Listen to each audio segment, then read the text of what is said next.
Baik, sekarang kita masuk terus ke subtopik 2.1.3, peranan kerajaan dalam aspek guna tenaga. Kamu boleh rujuk buku teks muka surat 81 sambil mendengar penerangan cikgu. Okey, apakah maksud guna tenaga? Okey, terlebih dulu kita tengok apakah maksud guna tenaga. Guna tenaga ataupun labor. Labor adalah tenaga buruh yang terlibat dalam sesuatu kegiatan ekonomi untuk menghasilkan barang dan perkhidmatan. Maksudnya tenaga buruh tu ialah pekerja lah. Itu maksudnya tenaga, guna tenaga. Okey.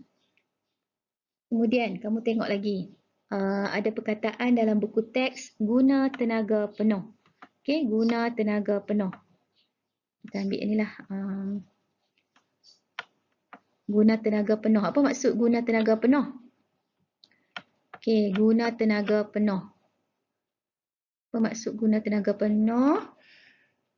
Berlaku apabila sesebuah negara mencapai kadar pengangguran kurang daripada 4%. Ni, bila pengangguran kurang daripada 4%, itu kita panggil guna tenaga penuh. Okey.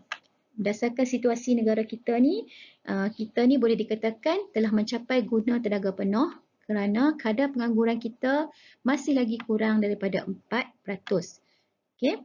Tetapi sekiranya kadar pengangguran melebihi 4%, jika gagal, ia dikenali sebagai guna tenaga gagal mencapai guna tenaga penuh. Jadi dia akan menyebabkan berlakulah pengangguran. Maka wujudlah pengangguran. Okey. Dan dalam sesebuah negara, dia ada pengangguran geseran. Okey, apakah maksud pengangguran geseran? Pengangguran geseran ini berlaku apabila pekerja berhenti kerja. Ini contohlah, seorang pekerja ni dia dah kerja, contoh dia kerja dekat kilang. Kemudian dia rasa macam tak best lah kerja kat situ, dia nak berhenti, nak cari kerja lain yang tak mau kerja shift. Jadi dalam tempoh dia berhenti ni, dia tak akan dapat kerja serta-merta. Maksudnya dia berhenti hari ni, dia dapat kerja baru dah. Tak semestinya macam tu. Jadi dia mungkin akan menganggur dalam seminggu, 2 minggu, sebulan ataupun 2 bulan. Jadi dalam tempoh dia tidak bekerja ni, dia dikenali sebagai penganggur. Dan pengangguran inilah namanya pengangguran geseran. Okey. Bagaimana pula jika sesebuah negara tidak mencapai guna tenaga penuh? Kalau tak capai guna tenaga penuh. Okey, macam mana kalau tak capai? Kalau tiada guna tenaga penuh, ini yang akan berlaku. Iaitu 4 pengangguran ni. Yang pertama, pengangguran bermusim. Okey, pengangguran bermusim. Yang kedua, pengangguran kitaran.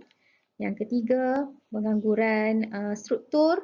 Dan yang keempat, pengangguran teknologi. Okey. Kita akan tengok satu. Okey, contoh pengangguran pertama ialah pengangguran bermusim. Okey, apa maksud pengangguran bermusim? Berlaku apabila seseorang pekerja bekerja dalam jangka masa yang pendek pada setiap tahun. Maksudnya bila pekerjaan dia dah habis, dah tamat, jadi dia pun kena cari pekerjaan yang lain. Contoh macam kerja kontrak lah. Pekerja kontrak ni dia hanya terikat pada satu tempoh masa tertentu. Bila dah siap satu projek ataupun kontrak dia kena cari kerja lain. Okay? Ataupun pekerja yang bekerja secara sementara di sebuah ladang. Bila dah siap dah satu ladang tu, projek sebuah ladang tu dah settle semua, dah dapat hasil, dia terpaksa menganggur. Tamatlah kerja dia kena cari pekerjaan lain. Okey, itu bermusim. Seterusnya pengangguran kitaran. Pengangguran kitaran maksudnya keadaan ekonomi ni mempengaruhi sesebuah ni lah. Dipengaruhi oleh keadaan ekonomi. Jika keadaan ekonomi yang meleset, dia akan menyebabkan peniaga ataupun perniagaan ni dia tak mampu nak bayar gaji pekerja. Sebab ekonomi meleset.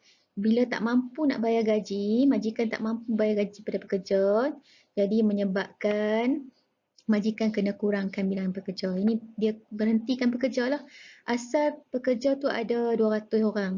Jadi terpaksa kurangkan jadi 100. Mungkin jadi 50, mungkin 20. Ini disebabkan oleh pengangguran kitaran. Okey, seterusnya pengangguran struktur. Pengangguran struktur ni macam mana dia boleh berlaku? Berlaku ekoran perubahan dalam industri secara keseluruhan. Maksudnya dia buat perubahan secara menyeluruh. dalam sebuah kilang tu dia buat semua menyeluruh. Dia tak perlukan kemahiran pekerja, tak mau skill pekerja, jadi berlakulah pengangguran struktur ini. Okey, dia nak kecilkan bilangan pekerja. Tak mau banyak sangat, dia ubah struktur tersebut. Okey. Dan yang terakhir sekali, pengangguran teknologi. Macam mana boleh berlaku pengangguran teknologi? Disebabkan oleh sebuah sektor perniagaan ni, dia lebih utamakan penggunaan teknologi. Contoh penggunaan mesin, penggunaan alat-alat moden lah untuk menggantikan pekerja. Kalau sebelum ni pekerja yang buat semua. Mesin, peralatan-peralatan tu ada sikit saja, tapi dia dah ubah dah. Dia lebih gunakan teknologi daripada pekerja. Jadi ini menyebabkan kesan kepada pekerja yang sedia ada ni dia hilang pekerjaan. Dia terpaksa cari kerja lain. Dan juga pekerja yang baru, orang tak ada kerja ni, terus tidak ada pekerjaan, terus tak beroleh pekerjaan disebabkan oleh pengangguran teknologi. Jadi kamu boleh rujuk buku teks kamu, muka surat 81 dan 82 untuk penerangan yang lebih jelas lagi. Baik, sekian saja kelas untuk hari ini. Kita akan sambung lagi selepas ini. Okey, Assalamualaikum.